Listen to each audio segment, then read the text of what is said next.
우리는 종이에 글씨를 쓰고 그림을 그리면서 각자의 생각을 표현합니다. 자, 요즘은 인터넷 SNS가 그 역할을 대신하는 시대죠. 자, 그렇다면 인터넷은 고사하고 종이도 없고 문자도 없었던 까마득한 옛날, 인류는 어떤 방식으로 생각들을 표현했을까요? 네, 바로 바위 위에 새겨진 그림, 암각화인데요. 수천 년 세월의 풍파를 견디고 오늘 우리 앞에 서 있는 한반도 선사시대 흔적들, 암각화 전문가와 함께 그 비밀을 풀어봅니다. 안녕하십니까. 저는 이하우라고 합니다.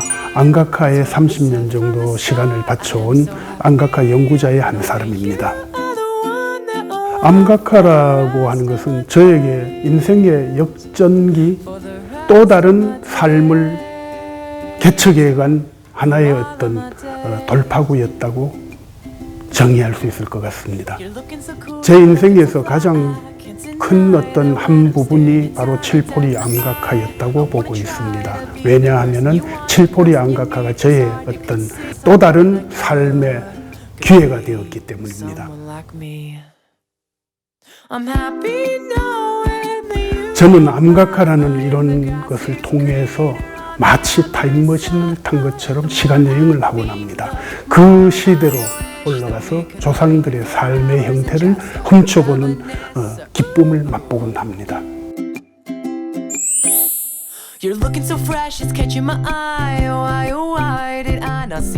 네, 오늘 타임머신 타고 함께 시간여행을 해주실 분, 암각화 전문가 이하우 교수님 모셨습니다. 안녕하세요. 네, 안녕하십니까. 예, 반갑습니다. 그 2월이었나요? 이제 울산대 반고대 암각화 연구소 연구를 열심히 하시다가 정년 퇴직하셨다고 제가 들었습니다. 요즘 어떻게 지내세요? 요즘은 그냥 뭐 이렇게 책이나 좀 보고 편하게 좀 쉬고 있습니다. 좀 오랜만에 여유로운 시간 가지시면서. 아니 그런 것 같지도 않아요. 괜히 예. 마음이 바쁘고 아침에 일찍 일어나서 예. 조금 아니 왜 벌써 일어났지 하면서 시간 보낸 적도 여러 번 있고요. 워낙 또 이렇게 바쁘게 사시다 보니까 그 습관이 남아서 그러시군요. 예. 그럼 연구소 매일 출근하던 그 시간들이 좀 그립고 그러세요? 몸에 익어가지고 예. 아침에 그냥 느긋하게 있다 보면은 내가 어떻게 이렇게 편하게 지낼 수가 있나 하는 생각에 나도 깜짝 놀라고는 합니다. 그래서 연구는 요즘 조금 이제 여유를 갖고 계시지만 또 부지런하게 또 생활을 하고 계시고요. 예. 앞으로도 지속적으로 연구는 해야 하니까요. 네. 이제 우리 지역에 이렇게 암각화를 연구를 많이 오랫동안 하신 분이 계시다는 걸 저도 이번에 처음 알았거든요. 근데 또 의외로 우리 지역에 또 이런 정말 중요한 암각화들이 있다는 사실을 많이들 모르시기도 하고, 알고 있어도 이게 어떤 의미를 갖는지 좀 모르기도 하고 그러시더라고요. 우리 영일만, 예. 특히 포항을 중심으로 영일만 일대가 암각화의 어떤 보고와 같은 곳이 그러니까요. 굉장히 수적으로도 많고 조금만 관심 갖고 우리가 변두리로 나가면 고인돌 같은 선사시대 때 사람들이 살았던 흔적들이 곳곳에 가득한 곳이 또 우리 포항이기도 합니다. 그래서 교수님께 저희가 이제 미리 조금 부탁을 드렸잖아요. 시청자 여러분들이 좀 더 암각화에 관심을 갖고 또 암각화가 무엇인지 잘 알 수 있도록 강연 저희가 좀 부탁을 드리겠습니다. 본격적으로 이야기 듣고 다시 이야기 이어나갈게요. 예. I'm still feeling the rain fall bouncing off my skin. How long do I have to wait? 이 세상에는 많은 암각화가 있습니다. 그럼 이 암각화란 도대체 무엇일까요?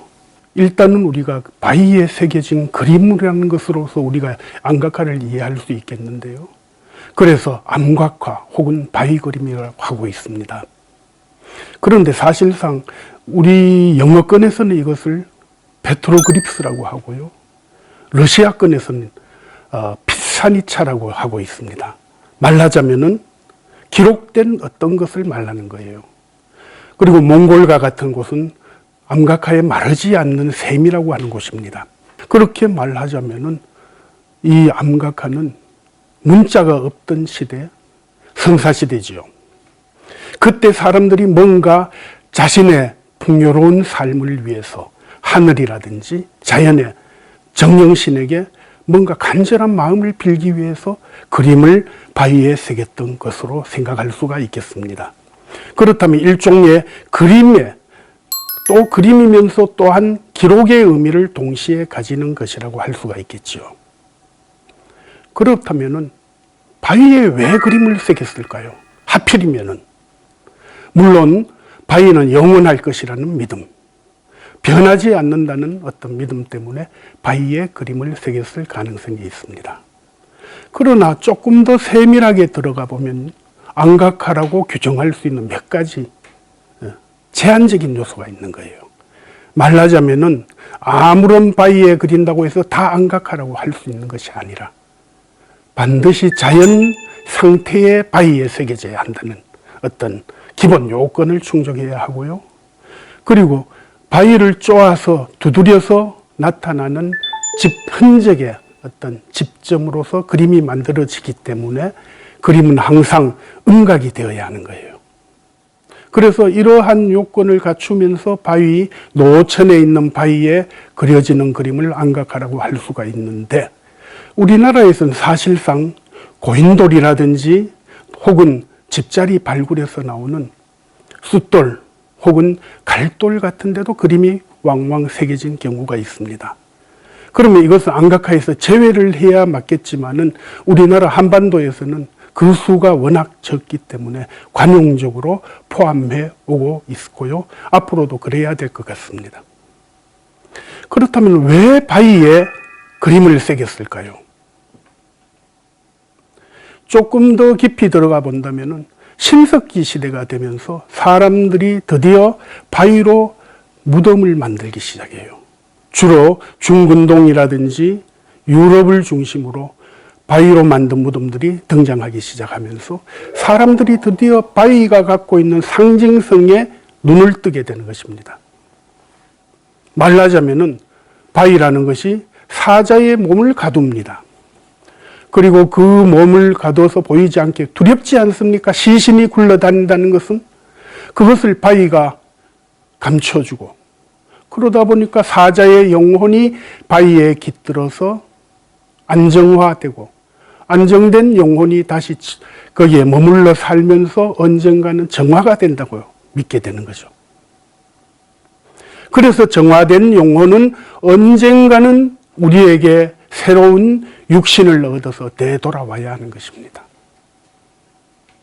그래서 암각화가 나타나는 조사되는 위치는 항상 강변이거나 물에서 멀지 않은 곳입니다. 왜냐? 물이 바로 생명수이기 때문이고요. 그 다음에 물의 강의 상류는 신의 영역, 조상의 영역이고 여기 우리 인간이 사는 곳은 하류입니다. 강의 상류의 신이나 조상이 새로운 육신을 보내줘서 영혼은 그 육신을 다시 갖고 우리에게 돌아오는 것입니다. 그런데 이 암각화가 신석기 시대에 나타나는 그런 이유가 또 다른 것이 있죠. 바로 신석기 시대는 신적 요소라기보다는 자연 정령의 모든 신성한 힘이 감춰져 있다고 믿었기 때문에 자연 정령 신앙 형태가 발전하게 되는 것입니다. 따라서 신석기 시대 그림은 대부분이 동물의 형태를 하고 우리에게 나타나고 있습니다. 즉 동물태를 쓰고 그려진다는 것이죠. 그래서 이러한 동물태를 갖고 나타나는 암각화는 대부분 신성시대는 사슴이 그 대표적으로 등장하게 되는 것입니다. 사슴이라는 것은 수렵시대의 조형적 전통의 전형으로 우리에게 표현되어 왔고 상속되어 왔던 것이죠. 그러다가 신석기 후기가 되면서 농경이 점점 우리 생활 근거가 되기 시작합니다. 말하자면은 생업 환경이 바뀌어 간다는 것이죠. 농경이 우리의 어떤 삶의 근원이 되면서 사람들의 사고도 굉장히 달라지게 되는 거예요. 먼저 노동력에 크게 의존하기 때문에 사람은 자기 자신 스스로에 대한 관심이 굉장히 커지게 되고요. 그러면 나는 뭘까? 나의 근원을 찾아서 고민하게 되는 것이죠. 그래서 나의 근원을 찾아가다 보니까 조상이 나타나게 되는 거예요. 그래서 조상신이 등장하게 되고요. 즉 자연정령 신앙 형태에서 조상신 숭배 형태로 바뀌어간다는 것이죠. 그래서 이 조상신에 대한 구체화된 형태로서 인간의 모습이 신석기 후기 청동기 시대의 주류로서 등장하게 됩니다. 물론 농경이라는 것은 이 사람의 노동력도 있지만은 자연 현상, 불가해한 어떤 천둥 벼락이라든지 따뜻한 햇살, 물의 흐름, 비 이런 것들을 또 역시 관심을 기울일 수밖에 없는 것입니다. 그래서 등장하는 것이 바로 기하문 안각화입니다. 우리나라 천전리 각석에 보면은 동심원에서부터 마름목골 문양, 물결 문양, 회오리 문양 이런 것들이 가득 차 있습니다. 바로 그것이 농경과 밀접한 관련성을 갖고 등장하게 되는 것이죠. 바야흐로 신석기 후기에서 등장하기 시작한 이 기하문은 청동기 시대가 되면서 주류적인 표현 형태로 나타나게 되는 것입니다. 그 한 끝이 우리 영일만에서 만들어지게 되는데요. 그 첫 시발점이 바로 기계 인비리 고인돌의 기계 인비리 암각화가 됩니다. 그리고 그 인비리 암각화의 영향력에 의해서 칠포리에서 칠포리 암각화가 성립되기 시작하고요. 그것이 우리나라 남부지방 전역으로 확산되어가는 형태를 우리는 발견할 수가 있습니다. 그렇다면 왜 암각화를 우리가 연구해야 하는 것일까요? 이전 암각화가 우리나라에 나타나기 이전만 하더라도 우리가 선사시대라는 것은 오늘날 우리 문화의 모든 원형이 신석기 시대, 청동기 시대의 모든 것이 만들어졌습니다. 그것을 우리는 상속해서 발전시켰을 뿐이지요. 그 원형이 선사시대에 있기 때문에 과거 고고 유물 유적을 가지고 그런 편린들에 모아서 그 시대 사람들의 삶의 형태를 우리는 그려보고자 했습니다. 그러나 암각화가 우리에게 다가오면서 우리는 이 암각화를 통해서 그 시대 사람들의 문화의 형태를 종합적으로 알 수 있게 되었고요. 그리고 거기에 또 하나 정신사적인 문제까지도 암각화를 통해서 알 수 있게 되는 것입니다. 그래서 우리는 암각화를 연구하고 또 연구해서 분석하고 그 결과를 얻어서 오늘날 우리가 집중해야 되는 것이 아닌가 이렇게 생각하고 있습니다. I notice you, suddenly I can't blink. I play it cool, try to finish my drink. I wanna know what you thinking, what you thinking. 교수님 이야기 너무 잘 들었습니다. 저는 사실 암각화를 문화유적 정도, 그냥 오래된 그냥 유적? 이 정도로만 생각을 했었는데, 이게 사실 알고 보면 미술이잖아요. 예, 그 생각은 또 미처 못했던 것 같아요. 예, 교수님 이야기 이렇게 들으면서, 정말 이게 수천 년 전에 우리 인류가 어떻게 살아왔는지를 우리가 유추해 볼 수 있는 진짜 중요한 문화유산이구나 하는 생각을 진짜 새삼스럽게 느꼈습니다. 예, 그렇습니다. 사실상 이제 우리 너무 가까이 있으니까 네. 그 중요성을 모르고 살아왔는데 이 암각화라는 것이 결국은 우리 민족의 어떤 가장 바닥에서 원형질로서 작용하고 있다는 생각에서 조금 더 관심 갖고 봐줬으면 하는 생각이지요. 맞습니다. 이 교수님이 아마 워낙 오랫동안 암각화를 애정하시고 연구를 오래 하셨지만 분명히 처음은 있었을 거란 말이죠. 교수님이 처음에 암각화와 인연이 된 계기가 궁금한데요. 어떤 사건이 있었나요? 1989년 그때 저는 지역에 문화유산 답사하고 하는 그런 모임에서 열심히 쫓아다니고 했었어요. 그러다가 우연히 칠포리에 한번 거기에 가면은 칠포감방 진영기지라고 하는 조선시대 숙종 임금 때 만들어진 성이 하나 있습니다. 네. 그 성을 한번 보고 싶었어요. 그래 갔다가 같이 여러 명 동료들하고 갔다가 길가에 고인돌이 하나 있는 거예요. 고인돌. 예. 네. 고인돌을 보는 순간 바위 구멍들이 군데군데 있더라고요. 이건 문화적인 현상이잖아요.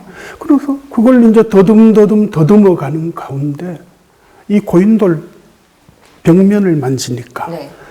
뭔가 심상치 않은 손끝에 느껴지는 게 있었어요. 그게 89년 11월 24일의 일이었는데, 아니 이게 뭐야 하고 막 덮여있는 풀 같은 거, 네. 찔레 같은 걸 확 헤치니까 그 안에 그림이 나오는 거예요. 그래서 아니 이게 말로만 육안으로 듣던, 보일 정도로? 예예, 이게 말로만 듣던 안각화 아니냐 말이에요. 그럼 막 설렜죠.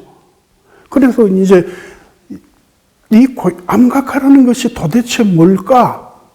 그래서 저보다 선배 먼저 공부하신 분들한테 기동량도 하고 물으러 다니고, 그래서 제가 오늘날 이렇게 연구자가 됐는지도 모르겠습니다.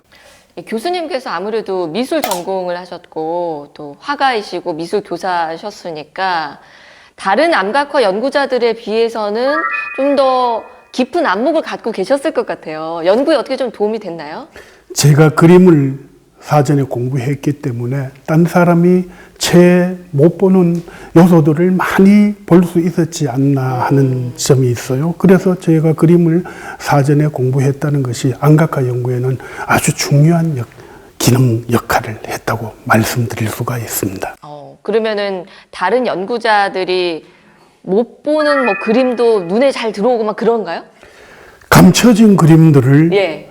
많이 찾았고, 한때 이거는 부끄러운 얘기지만은 이 같이 조사 다니던 사람들이 저를 안각화의 마이다스의 손이다 그랬어요. 마이다스의 손. 제가 이제 이 그림을 할 때 눈으로 봐가 잘 안 보이는 부분은 손으로 더듬더듬 바위를 만져서 찾아낸 그림도 아주 많았습니다. 그래서 저희 친구들이 그렇게 부르는 사람들도 들어 있었습니다. 충분히 그럴 만한데요. 아무래도 이제 그림을 좀 많이 다루시고 보시고 하셨으니까. 그랬겠네요. 이것도 하긴 그림이잖아요. 그렇죠. 암각화도. 오늘날에는 그림은 아주 예술적인 영역으로 빠져나왔지만서도 과거에는 이 그림이라는 것이 많은 것을 포함하는 종합적인 어떤 요소가 있었다는 면에서는 일종의 그림으로 접근을 저는 했습니다. 그렇겠네요. 그러면은 교수님께서 그 89년 11월에 처음 운명처럼 암각화를 발견하시고 칠포리에서 그 이후에 이제 다시 칠포리를 찾고 연구를 본격적으로 해 나가셨던 과정들이 좀 궁금해요. 처음에는 뭐 모르는 게 훨씬 더 많으셨을 거 아니에요. 그 에피소드 좀 듣고 싶어요. 사실 칠포리 암각화는 그때 한 번 발견한 걸로 끝난 게 아니고 약 4년 동안 그 지역에서 수시로 가서 찾아내고 새롭게 찾아내는 그런 과정이 있었는데요. 4년 동안 왔다 갔다 하셨어요? 그렇죠.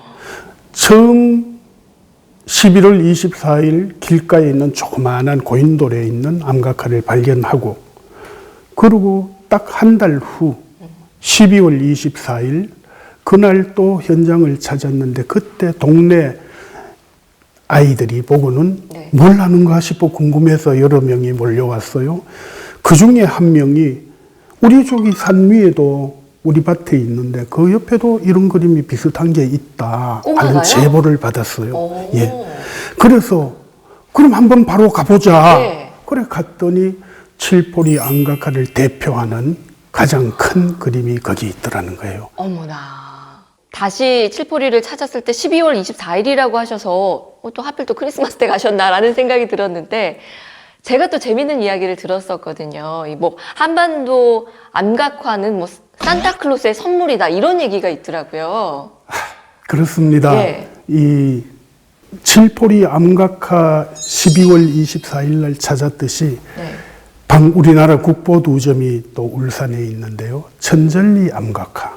그것도 역시 12월 25일 발견되고, 방구대 암각화 역시 또 12월 25일 날 발견이 됐습니다. 그래서 한국 암각화는 크리스마스 산타 할아버지의 선물이다. 그러게요. 이제 반구대 암각화 얘기가 나왔으니까 울산 얘기도 좀 잠깐 해보겠습니다. 울산에도 뭐 워낙 유명한 암각화들이 있으니까요. 반구대 암각화 같은 경우는 보면 유독 고래 그림들이 많이 발견이 돼서 이게 이제 그 당시에 고래 사냥을 많이 했다라는 우리 의미로 해석을 해볼 수 있는 거죠. 그렇죠. 이 암각화라는 것이 이 방구대 안각화에서 최초 단계에 나오는 그림이 바로 고래사냥의 장면을 담고 있어요. 그래서 방구대 안각화의 처음 성립이 고래사냥으로부터 시작됐다 하는 것을 알 수가 있고요. 그다음에 고래를 잡으면서 이 사람들의 속죄의식, 다시 말해서 생명을, 지금도 마찬가지지만은 이 당시 사람들은 생명을 죽이는 그런 어떤 데 대해서 굉장한 죄의식을 갖고 있었는 것 같아요. 그래서 비록 우리의 식량이 되긴 하지만은 그렇게 인간에게 잡혀 먹힌 고래가 구천에 무사히 올라가서 또 다시 깨끗이 정화된 다음에 우리에게 다시 돌아오기를 기원하는 주 목적이 방구대 안각화의 큰 제작 목적이 그겁니다. 그래서 이 바위의 상징성이라는 것이 사자의 육신을 가두고 영혼이 머물게 되는 공간이 되면서 그 영혼이 다시 정화가 되어서 새로운 육신으로 우리에게 돌아온다. 이런 어떤 안각화의 고유한 목적이 고래 그림으로 재탄생되는 곳이 방구대이기도 합니다. 일종의 재래라고 볼 수도 있겠네요. 그렇죠. Leaky faucet, creaky floor. We don't eat. 우리 지역에도 암각화가 많이 있잖아요. 많은 분들이 좀 잊고 계시지만 그 칠보리 암각화 말고 또 더 있죠. 예. 저는 우리 영일만이 암각화, 선사 문화의 보고라고 저는 보고 있는데요. 손쉽게 우리가 만날 수 있는 거로는 고인돌이 많이 있습니다. 네. 그리고 칠포리에는 총 칠포리와 칠포리 이웃마을 신흥리 두 마을에 걸쳐서 암각화가 총 7개 지역에 산발적으로 분포하고 있고요. 그 다음에 또 이제 최근에 동해면 네. 신정리에서 또 다른 칠포리 암각화와 유사한 형태가 신정리 암각화로 또 발견이 됐지 않습니까? 네. 그래서 이러한 암각화와 또 다른 암각화 현상들이 영일만에 집중되어 있는 현상을 늘 발견하곤 합니다. 이 칠포리에서 조사된 암각화를 전문 용어로는 건파형 암각화라고 합니다. 이 건파형 암각화가 우리나라 총 12개 지역에서 산발적으로 분포하고 있다는 거예요. 그런데 그것을 잘 보면요, 우리 영일만에서 거의 일직선상에 놓이는 도시에 다 발견이 되고 있어요.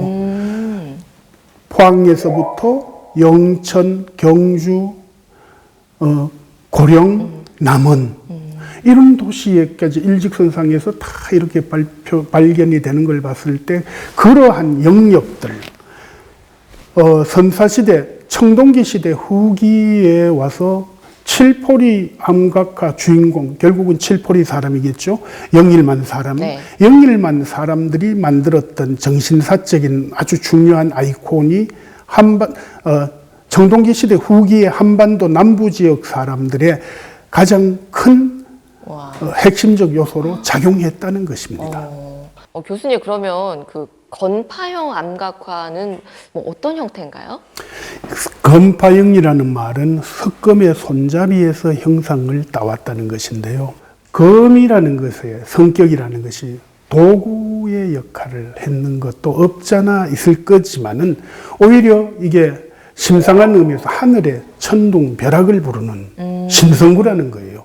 결국은 비를 부르기 위한 도구로서 비파형 동검을 모방해서 돌로 석검을 만들었습니다. 석검에서 가장 상징성이 집약된 손잡이를 묘사하면서 칠포리 암각화로 형상화되었는데 그것을 우리는 다르게 뭔가 부를 수 있는 용어가 없으니까 석검의 손잡이에서 모티브가 왔다 해서 건파형 암각화라고 하는 것입니다.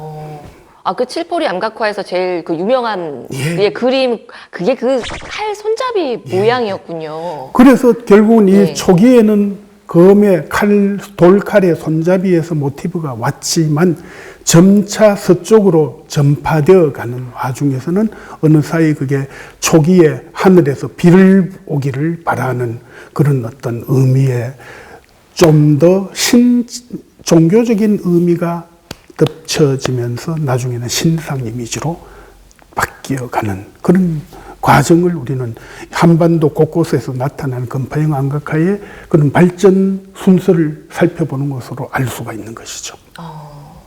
그러면은 또 워낙 연구를 오랫동안 하셨으니까 그 우리 지역 쪽에 있는 암각화 중에서 좀 특이한 거 사람들이 들었을 때 약간 놀랄 만한 그런 거 있으면 좀 소개 좀 해주세요. 여기서 안각화로 묘사되는 것들이 쭉 보면은 석검 형태가 있고요. 네. 그 다음에 방금 얘기한 건파형 안각화가 있습니다. 또는 어머니의 형상을 상징하는 또 그런 그림들이 나타나고 있고요. 바위구멍과 바위구멍 사이를 이렇게 선으로 연결한 그림들이 많이 나와요. 그런데 그 중에서 오늘날 우리가 뭐라고 해야 될까? 정월 설날 전후로 해서 집집마다 놀고 있는 놀이가 있어요. 혹시 윷놀이? 예, 예. 그 윷놀이를 놀 때 이런 걸 보드게임이라고 하는데 예, 우리가 보드가 있죠. 예, 그렇게 사각형의 29개 점으로 이루어지는 유판을 그려놓고 그걸 가지고 놀지 않습니까? 네. 바로 그러한 오늘날 우리 윷놀이의 유판의 원형이 또 이 영일만에서 처음 만들어졌다는 윷판이랑 똑같이 생겼나요?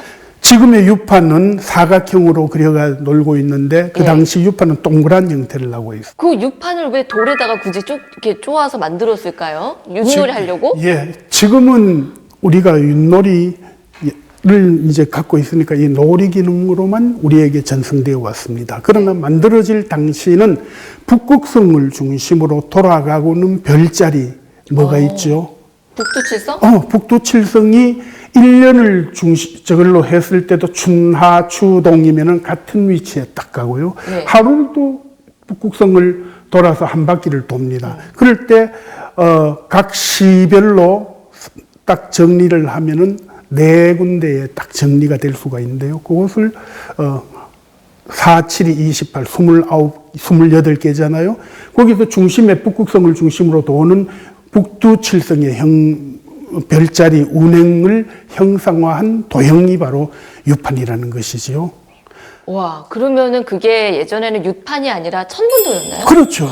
그래서 봤을 때 이 지역 사람들의 또 미적 혹은 예술적이면서 또 과학적인 사고의 어떤 단면을 우리가 칠포리 이런 데서 또 발견할 수가 있다는 점에서 우리 영일만문화라는 것이 조금 더 주목되어야 하지 않나 이런 생각을 하는 것이죠. 예. 근데 이렇게 중요한 의미들을 많이 갖고 있는 암각화인데 요즘 또 훼손이 그렇게 좀 심각한 문제가 되고 있다고 들었어요. 이거 무슨 얘기인가요? 왜 훼손이 되고 있죠?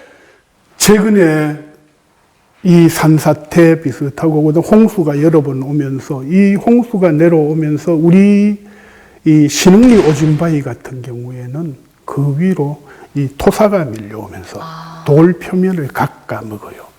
그리고 칠포리 암각화는 여러 군데 흩어져 있는데 그 중에 두 번째로 큰 규모를 갖고 있는 곳이 칠포리 B지역이라고 할 수가 있는데 거기는 작년, 재작년 2년 전에 홍수에 토사가 밀려와가지고 매몰된 상태로 현재 그대로 유지되고 있습니다.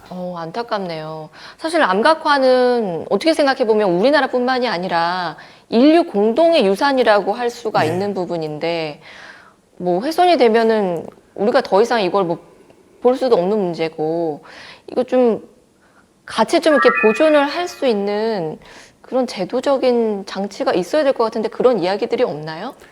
아직은 그런 움직임 보이지 않습니다. 예.